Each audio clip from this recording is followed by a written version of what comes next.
Boa noite, gente. Tudo bem?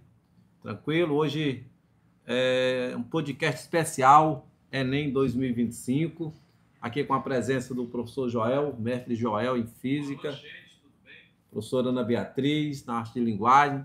Vamos estar discutindo aí com vocês dicas para o Enem, o que é o Enem, como fazer essa prova do Enem, somando aí tanto conhecimentos que a gente tem adquirido em universidade, mas quanto do nosso dia a dia, tá? Então, chamar aqui o professor Joel para fazer uma breve apresentação da vida dele com o Enem e uma dica já inicial que ele possa dar aí para os nossos alunos.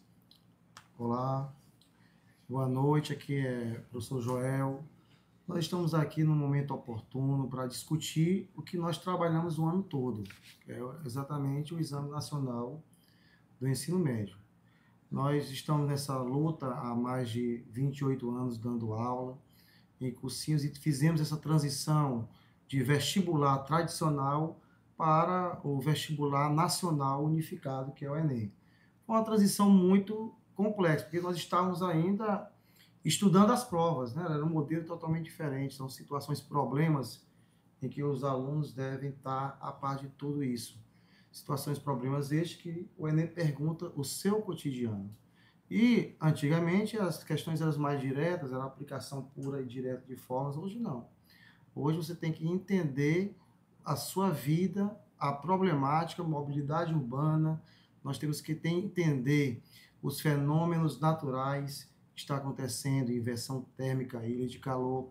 São situações, problemas em que o nosso dia a dia, nós temos que estar a par disso e criar soluções para minimizar esse impacto, né, professor? É isso aí, E isso Joel. aí é de suma importância, nós estarmos sempre atentos às situações do nosso dia a dia, para que nós possamos, de certa forma, fazer certas intervenções positivas com relação a isso. Beleza, Joel. Aproveitar aqui a fala do Joel, já vou deixar aqui para ele uma interrogaçãozinha para que ele fale daqui a pouco qual é a diferença entre o vestibular tradicional um pouco e o Enem, tá? Ele vai já falar um pouco sobre isso, que agora a gente vai ouvir aqui a nossa Beatriz, que sabe tudo e alguma coisinha mais de linguagem e redação para dar umas dicas aqui para a gente. Boa noite, pessoal. Sou professora Ana Beatriz. Sou professora, como o professor Quixaba já apresentou, sou professora de linguagens e redação aqui na casa. Então, nós tentamos trabalhar aqui durante esses últimos anos e nesse, principalmente, focamos muito em discernir as questões principais dos nossos alunos ali, detalhes que fazem a diferença para essa prova, tentar desconstruir os medos que existem por trás da prova de linguagens, acima de tudo, até porque nós levamos muito em consideração a ideia de ser um peso muito alto, assim como naturezas, não é? Nós temos aqui no curso de medicina na Federal peso 5 em linguagens, tanto quanto na prova de ciências da natureza. Então, para a gente, tivemos aí um ano muito proveitoso para tentar desconstruir o medo que o aluno sempre tem. Também na área de redação, a gente tentou aí trabalhar eixos temáticos, diversificar a construção de repertório por parte do nosso alunado. Eles já vêm aí com uma bagagem excelente para chegar no domingo e construir boa prova, não é? Construir uma escrita bem criativa de fato, porque nós não trabalhamos com a escrita engessada a partir de modelos prontos, nós trabalhamos com criatividade. Esse é o propósito maior aqui. Tá aí, Bia. Então é isso. Podcast especial da Escola Crescer 2025 para o nosso Enem. Então, é isso. Aqui é a equipe, parte da equipe da Escola Crescer. Trabalhamos aqui com os nossos alunos e a gente vai passar para vocês aqui hoje um pouco do que a gente fez no decorrer do ano, tá? Então, essa é uma formação. Eu, professor Quixaba, você já me conhece, falar um pouco sobre o Enem, essa trajetória do Enem, e que você entenda o que é o Enem para conseguir fazer essa prova. Veja bem, a primeira coisa que eu acho fundamental aqui, professora Bia, professor Joel, é a gente entender o que é o Enem. Né? O Enem, como o professor Joel falou, ele é uma avaliação que ela surgiu com o objetivo de avaliar o ensino médio. 1998, o papel principal do Enem era de avaliar o ensino médio. Eu lembro muito bem porque naquelas duas primeiras edições do Enem, poucas escolas aderiram ao Enem. Então era muito difícil, porque não valia nada, era só uma avaliação para o governo. Então, quase não houve adesão das escolas ao Enem. Com isso, o governo teve muita dificuldade de ter uma avaliação da realidade do Brasil. Por que é que eu estou contando essa história? Porque o Enem, ela é uma avaliação diagnóstica. Ela não é necessariamente uma avaliação classificatória. E se ela é uma avaliação diagnóstica, fica atento a essa primeira dica aí, ó. Em avaliação diagnóstica, eu tenho que colocar questões muito fáceis, questões adequadas e questões avançadas. Para o governo, ele só vai conseguir avaliar em que nível está o aluno, está terminando o aluno da educação básica, não é somente se o aluno acertar as questões difíceis. O governo quer saber, principalmente, se o aluno está acertando as questões fáceis. Se o nosso alunado que está encerrando o ensino médio não estiver acertando as questões difíceis, para o governo ele vai dizer, não, isso é normal, não acertar as questões difíceis. O que o governo fica muito preocupado é se o nosso alunado não está acertando as questões fáceis, tá? E aqui eu vou dar uma dica. Professor Joel, professora Bia, professor Quixaba, o que é uma questão fácil? Gente, uma questão fácil, vocês encontrarão aí de 30% a 40% de questões fáceis nessa prova. É uma questão em que tem a pergunta e que a resposta está no próprio enunciado. Tudo bem? Então fica essa dica, a primeira dica aí. Quer, na prova de matemática, quer acertar 15 questões? Leia o enunciado, porque a pergunta é em cima do enunciado. Na prova de ciências da natureza, das 45, quer acertar 15 por baixo? Leia o enunciado, porque a resposta estará lá no enunciado. Na prova de linguagem, a professora deve concordar comigo, eu vou já passar a palavra para eles. Segue padrão, porque o Enem, ele é isso, é, antes de tudo, uma avaliação diagnóstica. Quando o governo percebeu que o número de universidades, de escolas que estavam aderindo ao Enem era um número baixo, qual foi a estratégia que o governo fez? Ele começou a dar uma ajuda de custo para a universidade que estivesse selecionando os alunos através do Enem. Assim, por exemplo, o Piauí, a Universidade Federal do Piauí foi a primeira a aderir, aqui no caso do Piauí, porque depois é que veio a UESP.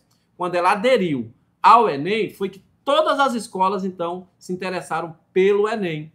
O governo teve uma avaliação maior. Teve uma população, uma amostra maior para fazer sua avaliação. Depois a UESP, e aí foi seguindo o Brasil afora. É nesse sentido. A minha primeira palavra para você, mensagem para vocês, é que ela é uma avaliação diagnóstica. Sendo diagnóstica, alivia o coração. Tem muitas questões fáceis. Não é isso, professor Joel? Tem. E nós temos até algumas dicas muito importantes para que vocês não possam vacilar na questão. Por exemplo, todas as questões de física, tem no mínimo uma que ele bota a fórmula, ou ele bota a fórmula por escrito. Essa é a questão fácil. É a questão fácil. Um problema que você tem que fazer é se adequar às unidades de medida. O único probleminha só é esse, a adequação das unidades de medida. E com relação a isso, é tranquilo. Tranquilo, né? Professora Bia, um modelo de questão fácil da prova de linguagem. A prova de linguagem ela é constituída basicamente por questões fáceis, assim, no geral. Até porque o entendimento maior para o aluno aqui é ele conseguir compreender a essência do enunciado, que é o fundamental. Inclusive, nós temos um trabalho de tentar desconstruir a ideia interpretativa, que na maioria das vezes o aluno vai com a ideia de que o texto trará a resposta a ele, sendo que não, quem vai trazer essa resposta é o enunciado. O enunciado, aquelas questões principalmente que são voltadas ali para a matriz de referência, que abordam especificamente conteúdos como função da linguagem, conteúdos de gêneros textuais, essas são as questões mais fáceis, porque são conteúdos que nós vimos assim ao longo de toda a nossa vida como estudante, educação básica mesmo. Como a proposta da prova é justamente avaliar essas questões básicas, então esse tipo de questão específico, essa fórmula específica de questão, ela é a considerada mais fácil, que tem um padrão mais simplista. A gente observa que ele vai focar especificamente em características, por exemplo, de gênero textual, a gente tem até recorrências de gêneros. Professora, eu posso afirmar Figura de linguagem tem nessa prova? Tem, bastante. Só que é uma das questões que a gente vê mais complexa porque elas estão mais envoltas ali no âmbito da literatura. Mas um conteúdo mesmo que, por essência, é fácil, é função da linguagem. Função Anota aí, ó. referencial. Função da linguagem, hein? Isso. Todos os anos a gente tem, por exemplo, função referencial aparecendo no enunciado dessas questões. E a gente até traz uma dica já, não é para adiantar essa perspectiva, já falando de enunciado. O enunciado, ele nos traz 3 nortes importantes dessa prova. Anota! Que é 3 nortes importantes da prova aí. Vai lá, professora. Que é o quê? Aqui nós vamos ter a seguinte situação. O enunciado, ele me diz qual é o conteúdo. Por exemplo, se eu trago um enunciado que diz que é função referencial, que eu quero identificar por que aquele texto tem como predominância função referencial da linguagem, então eu sei que o conteúdo é função da linguagem. A segunda coisa que isso vai me dizer é que eu consigo identificar qual é a competência e a habilidade. E nós trabalhamos a partir disso porque é o que modela a prova. Então, eu consigo identificar que é competência 6, habilidade 19. Como eu estudei tudo isso, eu já vou conseguir ir para a terceira etapa, que é a parte que mostra que a questão é fácil. Que é o quê? Eu consigo projetar a alternativa correta. Eu estudei função referencial, então eu sei que ela objetiva expor informação, que são predominantes textos jornalísticos, que tem impessoalidade. Então, o que o aluno vai fazer? Ele vai para as próximas etapas, que no caso é a leitura da alternativa, já sabendo o que procurar. Então, esse é um tipo de questão que, sob nenhuma hipótese, o candidato pode errar, porque se ele erra um tipo de questão dessa, a nota fica bem inferior ao esperado. Pronto, legal. Isso aqui, pegar uma dica aqui dentro do que a professora falou, vou trazer para o Joel aqui, professor Joel, porque uma das competências e habilidades que o Enem quer saber se o nosso aluno que está terminando o ensino médio, ele tem conhecimento, é se ele sabe fazer leitura e interpretação de gráficos. Portanto, dou essa dica. A prova vai estar cheia de gráficos. Joel, na prova de física vai ter gráficos? Sempre. Sempre tem gráficos e as interpretações, elas são bem direcionadas, né? Quando você tem uma prova, uma questão com gráfico, você pode comemorar.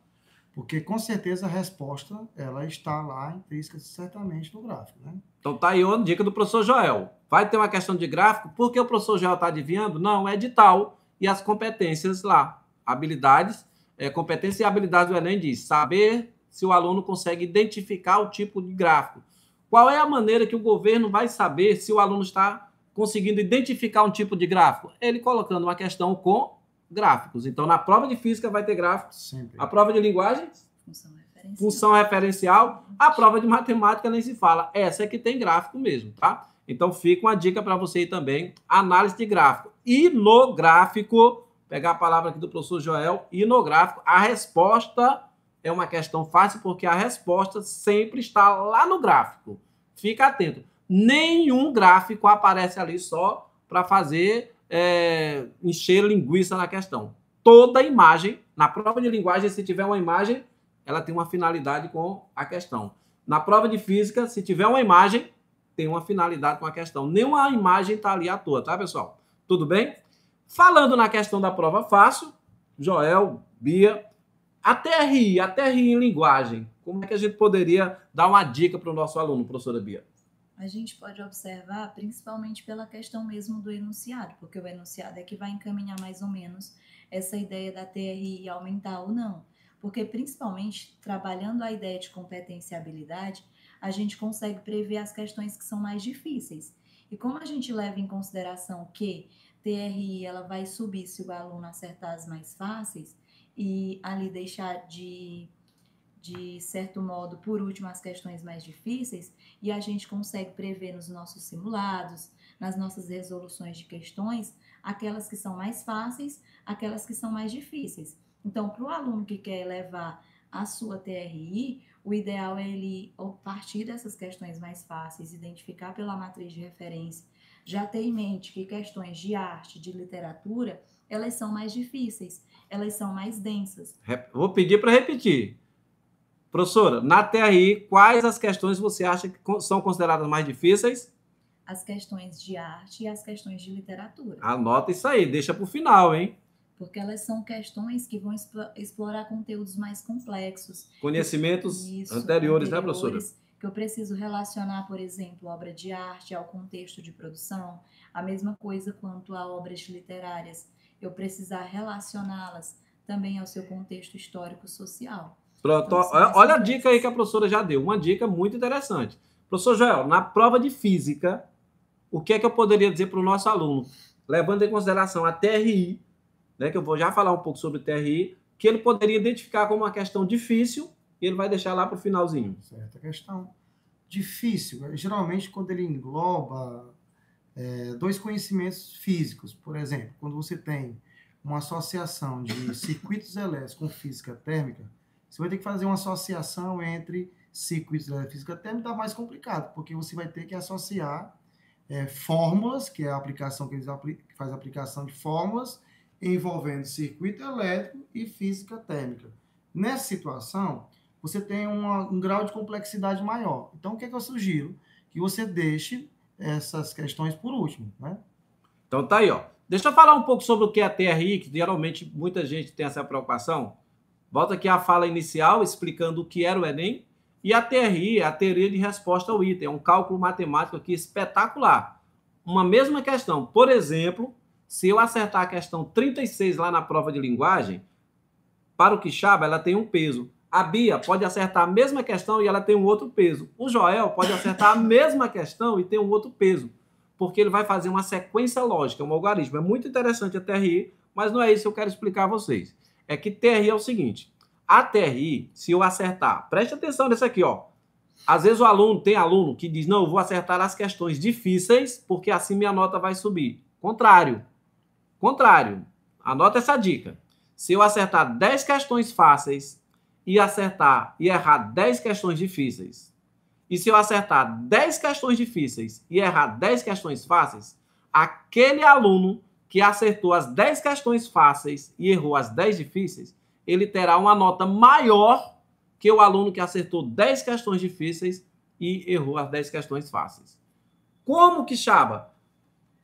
O Enem, a TRI, entende que o aluno que erra questões fáceis não tem sentido ele acertar as questões difíceis, a não ser que ele tenha chutado.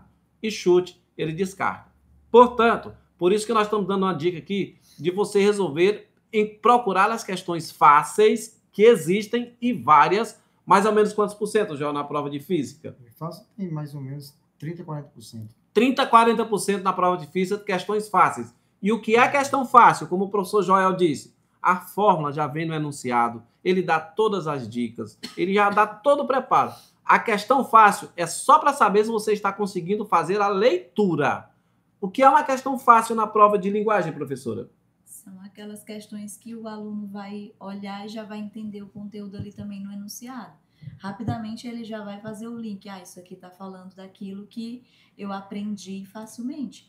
Então ele já vai ali resolvê-la com mais facilidade e não vai nem ter muito tempo para ficar procurando. O aluno da escola crescer vai ter dificuldade em resolver isso? Não. Maneira alguma, né? Graças a Deus a gente vem aí numa exponencial, falando em Enem, nem falar em matemática, não é nem função do primeiro grau que cresce em reta, a gente vem numa exponencial que cresce muito mais rápido. Então, o nosso aluno, aqui nós fizemos, professora Bia, professor Joel e os demais telespectadores, esse ano nós fizemos com questões inéditas 50 simulados.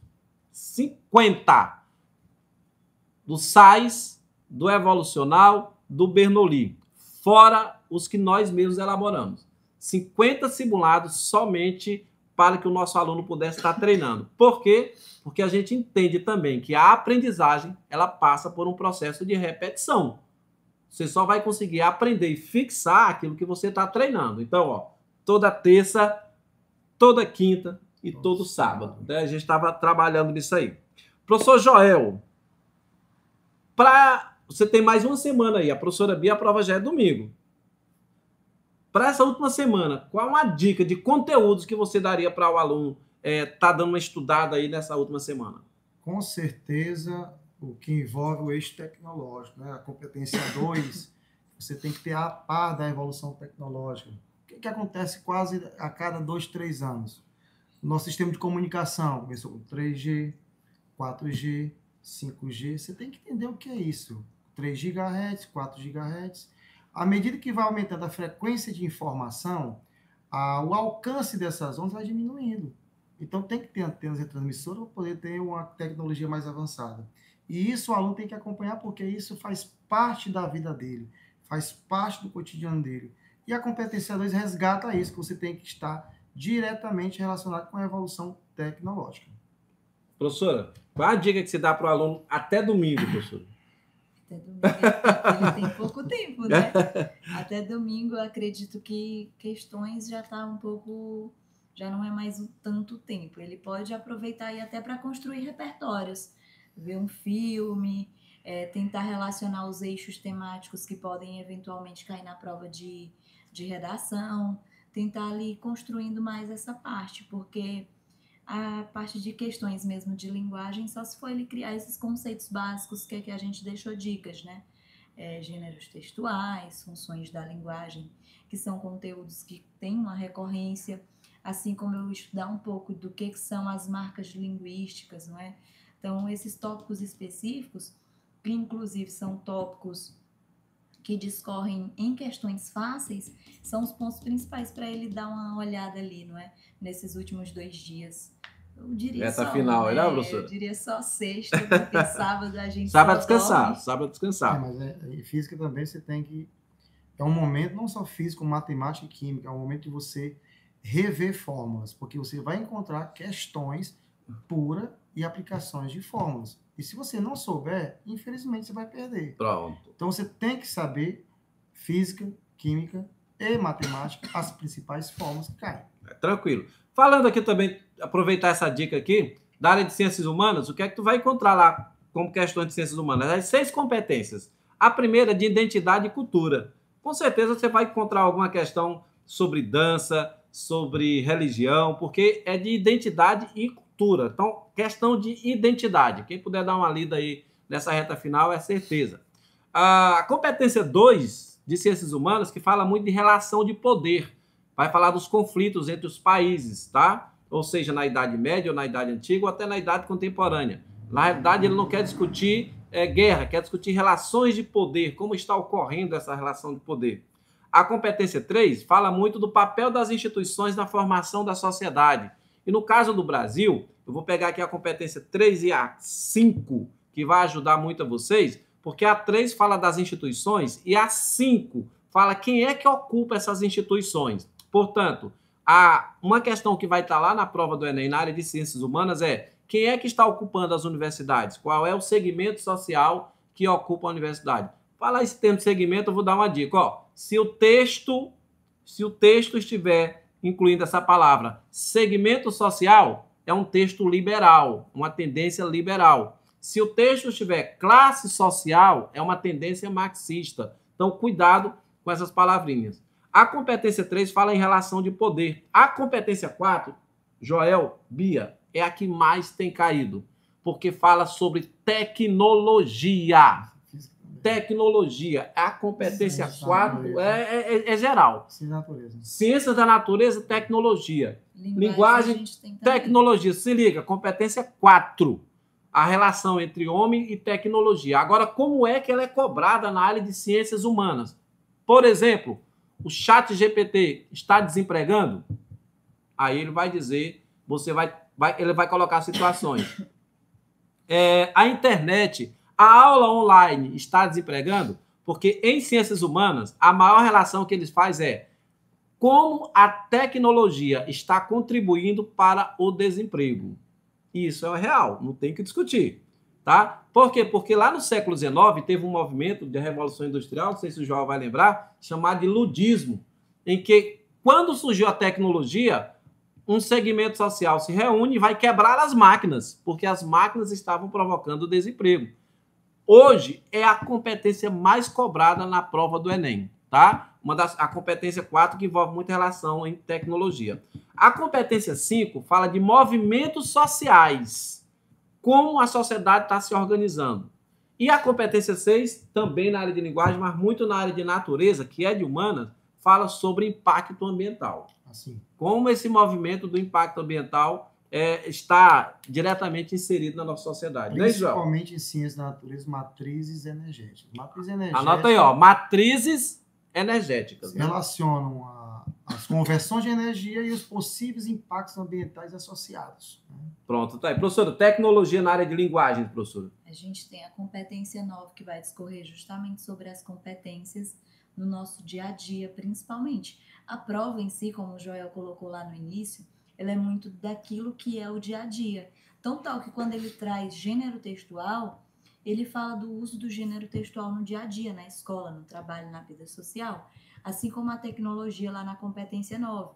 O INEP ele vai querer saber na prova do Enem sobre impacto, sobre função de uma tecnologia, sobre uma linguagem, sobre as consequências dela no mercado e por aí vai. Então, são esses os elementos aí que a gente tem na prova de linguagens. Beleza, professor. Aproveitar aqui a professora Bia, nós vamos fazer aqui um joguinho rápido, aproveitar ciências humanas e linguagem. Vamos fazer uma partezinha aqui para a redação, professora. Vou falar aqui alguns eixos temáticos. Aliás, você vai falar os eixos temáticos e o professor Joel vamos falar prováveis temas da redação. Só lembrar, ó, aqui na Escola Crescer, nós não trabalhamos para adivinhar tema. A gente trabalha com técnica e qualquer tema que cair, a escola, o aluno da nossa escola, ele está preparado, tá? Então, a Crescer é isso. Por isso que o pessoal está crescendo aqui com a gente, tá? Professora, um eixo temático. Educação. Educação. Vou dar uma dica sobre educação. Educação, o que é que poderemos encontrar nessa prova aí? Primeiro, a falta de professores. O governo tem discutido muito. E aí o tema é isso, ó. Qual o papel do Estado para combater, né? Qual o papel do Estado para resolver esse problema da falta de professor? Nós sabemos que nós vamos ter um apagão. Vai ter um apagão de professores aí para 2030, 2040, é certeza. O que é que o Estado, o governo tem feito? O pé de meia nas universidades. O governo hoje paga R$ 1.100 para quem vai fazer matemática, física, química, biologia. Por que é que o governo está fazendo isso? Porque ele está muito preocupado com a falta de professores que nós teremos em 2040. Essa é uma situação. Teria alguma outra dica, Joel? Para mitizar essa situação, você tem o cerne da situação, que é a compensação salarial. Né? Salário, remuneração. Você tem um atrativo principal, isso é inegável, com relação a atrair as pessoas. Pronto. Essa semana saiu na Fundação Lehman, e isso é muito interessante esse dado, professor, que a educação, ele atrai, olha só, esse dado foi legal e o tema bem de educação, que a educação, ela atrai 30% das menores notas do Enem. Fundação Lehman divulga isso. Como? Aquele aluno que está com a nota muito baixa, que ele não tem conseguido passar em outros cursos, ele está escolhendo a área de educação, porque como é pouco concorrido, ele passa. Ou seja, é preocupante porque tem selecionado as menores notas. Por quê? Porque a remuneração é baixa. Então, não atrai as melhores cabeças. Então, qual o papel do Estado? Uma é essa. Outro item na educação que a gente pode usar aqui, professor, é a evasão escolar. A evasão escolar é um item também que está sendo muito combatido. Daí o pé de meia no ensino médio. Diria, Joel, também que um outro problema na situação da educação é a desigualdade social, porque a gente tem um problema seríssimo na educação. Escola com muita estrutura e lugares sem escola também. Tá? Então, esse é um ponto. E na tecnologia, como a gente vai trabalhar essa educação em algumas escolas muito equipadas e outras sem equipamento nenhum. Esse na área de educação. Mais alguma dica aí, Joel? Na área de educação, Bia? Não? Qual seria um outro eixo? Isso, eixo de educação, tá, gente? Qual é o outro eixo? A gente tem também outro eixo importante e relevante, a questão das minorias, né? As minorias sociais. Eixo das minorias. Muito legal. Olha aí, ó, a professora Bia dando a dica aqui no eixo das minorias. Quando a gente fala em minoria, o que é que a gente está falando? A gente tem pode ser racial, não é? Minoria racial, não quer dizer a menor quantidade de pessoas, tá, gente? Não significa isso. Minoria racial, gênero, estamos falando de gênero, falando de regional é um dos pontos que nós vamos trabalhar. Até a questão das deficiências, não é? Que esse ano foi uma das discussões, essa questão da inclusão da pessoa com deficiência. Inclusive, tem a questão aí da pessoa autista também, não é? Pronto, isso é a minoria, né, professor? Isso. Nas minorias em termos de recursos, né? Não recursos que o governo direciona. Então é isso, tudo isso é o eixo das minorias, que pode ser uma questão para o Enem. Por que é que a gente está deduzindo isso? Professora Bia, eu, professor Joel, a gente trabalha na vida do setor privado. Eu estou há 29 anos no setor privado e há 30 anos no setor público. E o governo tem discutido muito essa inclusão, muita inclusão, justamente relacionado às minorias. Então, esse eixo de educação, o eixo das minorias, qual seria um outro eixo, professora? Outro eixo relevante é até a questão da tecnologia que a gente já discutiu. Tecnologia, né, professora? Tecnologia, essa é, assim, um eixo que tem muita gente apostando.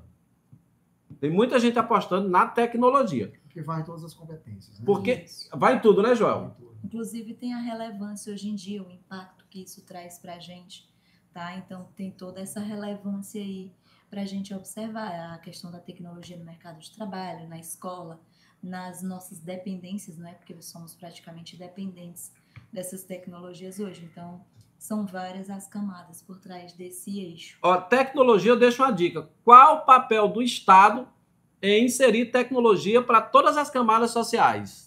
É uma dica aí, porque o Estado tem esse desafio.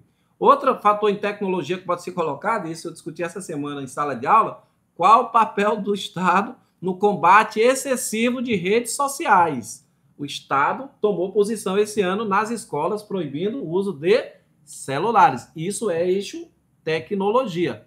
A minha geração, a da Bia não, a Bia novinha, a minha geração era assim, é proibido usar calculadora. Olha, o Estado proibia a gente de aprender o uso de uma calculadora. A geração hoje, a gente diz assim, quem sai de uma escola sem saber usar calculadora é analfabeto, analfabete, tá? Porque essa é a situação. Então, o eixo tecnologia, ele está muito forte e poderá estar nessa redação também.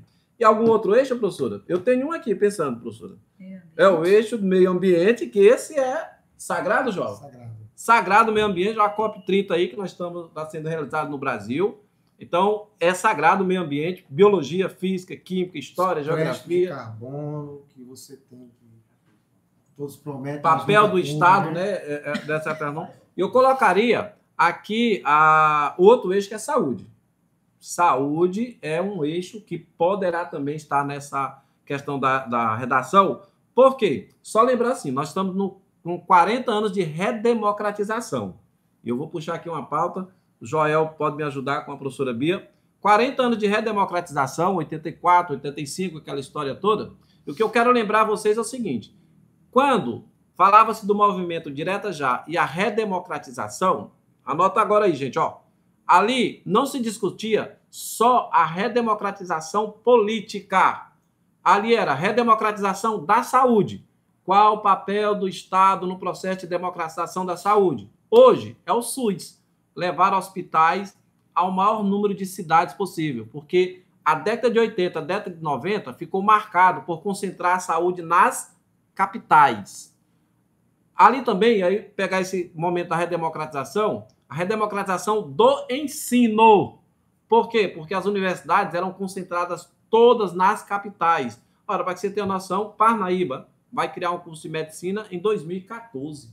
É muito recente. É muito recente.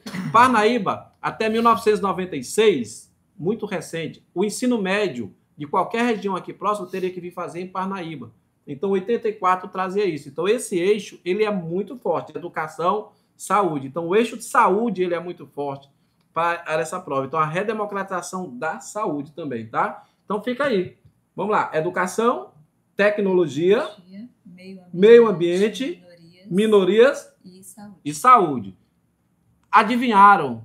Tem pacto com Deus? Não, gente, tem edital. É o edital que coloca isso pra gente, tá? Beleza?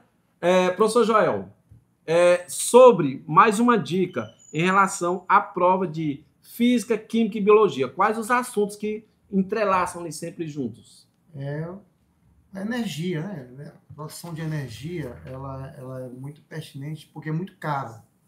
Então, você tem minimizar os preços da produção de energia e chegar até nós, e isso até quando com relação também aos impactos ambientais. Então, nós temos aqui a produção em larga escala de placas solares, né?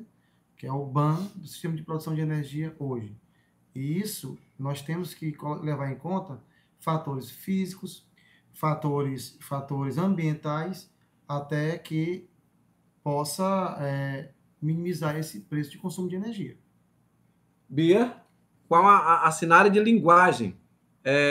Na área de linguagens, o que é que a gente pode dizer assim, para o nosso aluno que vai relacionar com outras disciplinas?